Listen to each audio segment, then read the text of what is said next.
Hello student, हमने matrix के बारे में पढ़ा था पिछली क्लास में कि मैट्रिक्स है क्या, किस टाइप से इसके एलिमेंट होते हैं, किस टाइप से क्या होता है। अब उसमें हमने फर्स्ट एक्सरसाइज की। उसके बाद अब जो अगले टाइप मैट्रिक्स में जिस टाइप क्वेश्चन आते हैं उसके बारे में डिस्कस कर रहे हैं हम कि अब मैट्रिक्स में कंपैरिजन वैल्यू आती है निकालना। कंपैरिजन कैसे? जैसे मैं मान लो मैं बात करूं, मैंने कोई मैट्रिक्स ली 2 3 4 6। ये 2x2 की मैट्रिक्स है। कितने बाई कितने की है? 2x2। 2x2 का पता कैसे लगा? ये होती है रोज़। क्या होती है? रोज़। ये होते हैं कॉलम। तो यहाँ पर कितनी रो है? 1 2, तो 2 रो। और कॉलम कितने? 1 और 2, तो कितने हुए? 2 कॉलम। फिर मैंने बोला था ये क्या होता है? ऑर्डर होता है। ऑर्डर हो कैसे लिखते हैं अपन? रो बाई कॉलम। तो कितनी रो हुई? 2 रो 2 कॉलम। तो इसको क्या लिख दिया? 2x2 की मैट्रिक्स है। अब क्या होता है कि जैसे 2x2 की मैट्रिक्स है, ये वैल्यू थी 2 3 4 6। अब हमें ऐसे क्वेश्चन दे रखा है एक A 3 4 B। ये क्वेश्चन गिवन है। अब इसमें पूछ लिया कि find the value of A and B। Find the value of A and B। अब A और B की वैल्यू निकालनी है तो किस टाइप से निकालेंगे? इसको कंपेयर करो। देखो ये भी 2x2 की है, ये भी 2x2 की है। अगर ये 2x2 ऑर्डर सेम नहीं होता तो ये इक्वल होती ही नहीं मैट्रिक्स। बट ये इक्वल है, मतलब ये क्या है? सेम ऑर्डर की है। तो इसको कंपेयर करो। 3 से 3 इक्वल आ रहा है, 4 से 4 इक्वल आ रहा है। तो A की वैल्यू क्या हो गई? A की जगह कौन काम कर रहा है? 2। तो A की वैल्यू क्या हो गई? 2। और B की वैल्यू क्या हो गई? 6। तो B की वैल्यू क्या हो गई? 6। तो A की वैल्यू निकाल ली हमने, B की वैल्यू निकाल ली 6। अब इसके बाद क्या करना है? ये तो हुआ कंपैरिजन वाले क्वेश्चन। अब जैसे आता है addition of matrix. Addition of matrix की मैट्रिक्स का एडिशन कैसे करते हैं? तो एडिशन सब्ट्रैक्शन जो भी करना है, तो एडिशन जो कर रहे हैं हम, तो ये सेम ऑर्डर की होनी चाहिए मैट्रिक्स। ऐसा नहीं है कि जैसे मान लो कि 2 3 5 6, ये मैंने एक एग्जांपल लिया, इसको ऐड करना है मेरे को इस वाली मैट्रिक्स में 4 7 9 11। तो देखो यहाँ पे ये भी 2x2 की मैट्रिक्स है और ये भी कितनी है? 2x2 की है। तो सेम ऑर्डर है। जरूरी नहीं है यहाँ पे 2x3 होगा तो इधर भी क्या होना चाहिए? 2x3 होना चाहिए, जब ये ऐड हो सकती है, वरना पॉसिबल नहीं है। तो देखो ये फर्स्ट एलिमेंट है इसका A11, इसका फर्स्ट एलिमेंट कौन सा है? 4। तो तुम्हें कुछ नहीं करना। ये मैट्रिक्स मैंने मान ली A है, ये कौन सी है? B। तो A प्लस बी निकाल रहे हैं हम। तो A प्लस बी कैसे निकालेंगे? 2 में 4 ऐड किया, कितना आया? 6। 3 में 7 ऐड किया, कितना आया? 10। 5 में 9 ऐड किया, कितना आया? 14। और 6 में 11 ऐड किया तो कितना आया? 17। तो ये कितना हो गया? 6 10 14 और 17। तो ये हमारा A प्लस बी निकाल गया। तो इसको बोलते हैं एडिशन ऑफ मैट्रिक्स, कि मैट्रिक्स का एडिशन किस टाइप से करते हैं, कैसे करते हैं। ठीक है। अब माइनस भी ऐसा कैसे होगा? As it is, but direct कभी नहीं करते माइनस। हम कैसे करेंगे? जैसे मेरे को करना है A माइनस बी, तो मैं क्या करूँगा? इसको इस टाइप से लिखूँगा, A प्लस फिर माइनस और ये B। मतलब कि हमेशा हम प्लस ही करना है हमें, भले जो दूसरी मैट्रिक्स है उसको क्या कर लेंगे? पहले माइनस से मल्टीप्लाई कर लेंगे।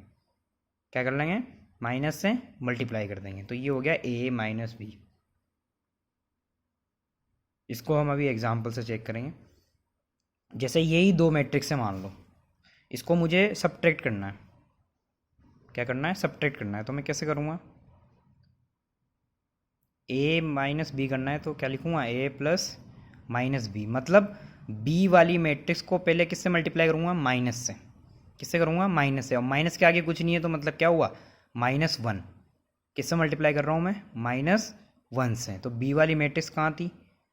ये A वाली तो एज इट इज़ लिख दी मैंने, 2 3 5 6। ये A वाली मैट्रिक्स थी, ये मैंने एज इट इज़ लिख दी यहाँ पे। B वाली कौन सी है? ये वाली। इसको मैंने क्या किया? प्लस और माइनस। तो माइनस का मतलब क्या हुआ? माइनस का 1। और इधर मैट्रिक्स कौन सी थी? 4 7 9 11। तो 4 7 9 और 11 ये लिख दिया।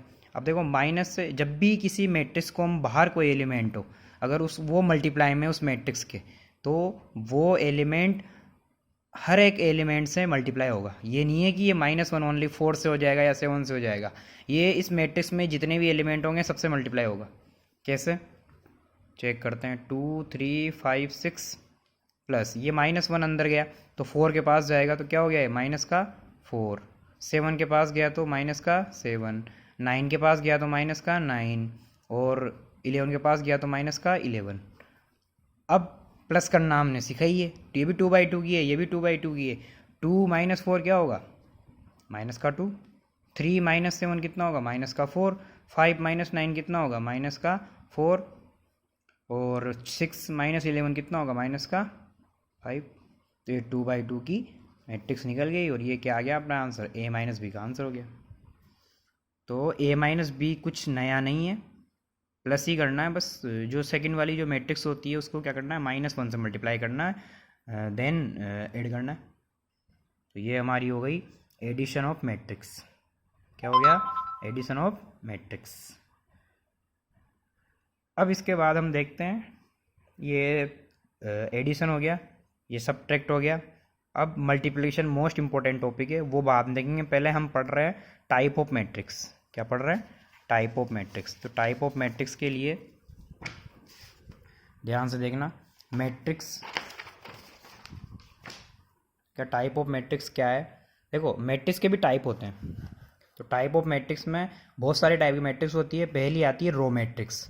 रो मैट्रिक्स का मतलब क्या है, जिस मैट्रिक्स के अंदर ओनली रो हो, मतलब एक ही रो होनी चाहिए, उसको बोलेंगे रो मैट्रिक्स। तो देखो यहाँ पे एक ही रो है, रो ये होती है ना, तो ये एक ही रो है यहाँ पे, तो ये होगी रो मैट्रिक्स। मतलब ऐसी मैट्रिक्स जिसके अंदर ओनली रो हो, मतलब एक ही रो हो, वो है रो मैट्रिक्स। इसके बाद आती है कॉलम मैट्रिक्स। कॉलम मैट्रिक्स के अंदर ओनली एक कॉलम होना चाहिए। तो देखो एक कॉलम है यहाँ पे 1 2 3, तो ये हो गया कॉलम मैट्रिक्स। इसके बाद आता है रेक्टेंगुलर मैट्रिक्स। रेक्टेंगुलर मैट्रिक्स का मतलब क्या हुआ, जिसके अंदर रो और कॉलम इक्वल नहीं हो। तो देखो यहाँ पे रो तो है 2 और कॉलम है 3, तो ना तो यहाँ पे रो और कॉलम क्या है, इक्वल नहीं है। तो ये हो गई रेक्टेंगुलर मैट्रिक्स। इसके बाद आती है स्क्वायर मैट्रिक्स। तो स्क्वायर मैट्रिक्स का मतलब क्या होता है, जिसमें रो और कॉलम दोनों क्या हो, इक्वल हो। तो यहाँ पे देखो 3 तो कॉलम और 3 रो, ये 3 रो 1 2 और 3 और कॉलम भी 3, तो ये हो गई स्क्वायर मैट्रिक्स, जिसमें 3 तो रो हैं और 3 ही कॉलम है, तो बराबर हो गया। तो इसको बोलते हैं स्क्वायर मैट्रिक्स। ठीक है, नेक्स्ट आती है diagonal matrix. Diagonal matrix, diagonal matrix का मतलब क्या होता है, डायगोनल क्या होता है, जो एक कॉर्नर से दूसरे कॉर्नर को मिला है, तो ये डायगोनल है यहाँ पे इस शेप का। तो डायगोनल मैट्रिक्स के अंदर क्या है कि ऐसी मैट्रिक्स जिसके डायगोनल में ही एलिमेंट हो, बाकी एलिमेंट ज़ीरो हो जाए। ऐसी मैट्रिक्स जिसके डायगोनल में ही एलिमेंट हो और बाकी एलिमेंट क्या हो जाए, जीरो हो जाए, उसको बोलते हैं डायगोनल मैट्रिक्स। तो देखो यहाँ पे ये डायगोनल में ओनली एलिमेंट है और बाकी एलिमेंट क्या है, ज़ीरो, तो इसको बोलते हैं डायगोनल मैट्रिक्स। ठीक है, अगली है स्केलर मैट्रिक्स। स्केलर मैट्रिक्स क्या होती है, ऐसी मैट्रिक्स जिसके डायगोनल में एलिमेंट इक्वल हो। ऐसी मैट्रिक्स जिसके डायगोनल में जो मैट्रिक्स जो डायगोनल है उसमें एलिमेंट क्या होनी चाहिए, इक्वल होनी चाहिए, उसको बोलते हैं स्केलर मैट्रिक्स। या ऐसा भी बोल सकते हैं ऐसी डायगोनल मैट्रिक्स जिसके एलिमेंट क्या हो, इक्वल हो। ठीक है, इसके बाद आते हैं अगली आइडेंटिटी और यूनिट मैट्रिक्स। आइडेंटिटी और यूनिट मैट्रिक्स का मतलब क्या होता है, यूनिट का मतलब होता है 1। क्या होता है यूनिट का मतलब 1। तो यूनिट मैट्रिक्स में 1 देखो यहाँ पे कहाँ आ रहा है, ऐसी मैट्रिक्स या ऐसी डायगोनल मैट्रिक्स जिसके डायगोनल में एलिमेंट क्या हो, 1 1 हो, तो उसको क्या बोलते हैं, यूनिट मैट्रिक्स बोलते हैं। तो यहाँ पर 1 0 0 1, तो देखो डायगोनल में 1 1 एलिमेंट है, ये 2/2 की एलिमेंट 2/2 की मैट्रिक्स है। ऐसे 3/3 की आती है तो इसके डायगोनल में क्या है, 1 1 1 और बाकी एलिमेंट क्या है, 0, तो इसको बोलते हैं यूनिट मैट्रिक्स। इसके बाद आती है ट्राइंगुलर मैट्रिक्स। ट्राइंगुलर मैट्रिक्स, तो ट्राइंगुलर मैट्रिक्स में 2 टाइप की मैट्रिक्स होती है, एक होती है अपर ट्रायंगुलर, एक होती है लोअर ट्रायंगुलर। तो अपर ट्रायंगुलर मैट्रिक्स में देखो यहाँ पे अपर ट्रायंगुलर में ध्यान से देखना, इधर ये ट्रायंगल शेप बन रहा है, तो ये ऊपर की तरफ बन रहा है, इसलिए बोलते हैं इसको अपर ट्रायंगल। मतलब ये जो ट्रायंगल जहाँ बन रहा है वहाँ पे एलिमेंट लिखे हुए हैं, और इस ट्रायंगल के अलावा जो बाकी एलिमेंट है वो क्या हो रहे हैं, ज़ीरो हो रहे हैं, इसलिए इसको क्या बोलते हैं, अपर ट्रायंगुलर मैट्रिक्स बोलते हैं। लोअर ट्रायंगुलर मैट्रिक्स में देखो, लोअर ट्रायंगुलर, लोअर का मतलब क्या होता है, नीचे, तो ये लोअर ट्रायंगुलर मैट्रिक्स, तो ये नीचे जो ट्रायंगल बन रहा है उसमें एलिमेंट है, और बाकी अब ऊपर की साइड क्या है, एलिमेंट जीरो है, तो ये क्या हो गई, लोअर ट्रायंगुलर मैट्रिक्स हो गई।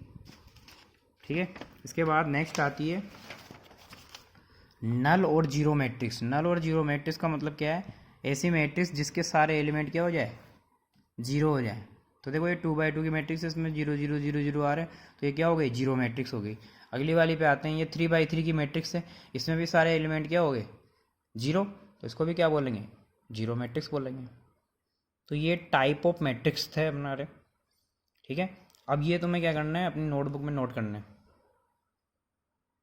ये डेफिनेशन 20-20 में काम आएगी हमारे। फिर इसके बाद अब हम कल पढ़ेंगे दो मैट्रिक्स का मल्टीप्लिकेशन, जो कि मोस्ट इम्पोर्टेंट टॉपिक है, सबसे ज़्यादा एग्ज़ाम में आने वाला टॉपिक वही है, मल्टीप्लिकेशन ऑफ द मैट्रिक्स। दो मैट्रिक्स का मल्टीप्लिकेशन किस टाइप से करना है हम।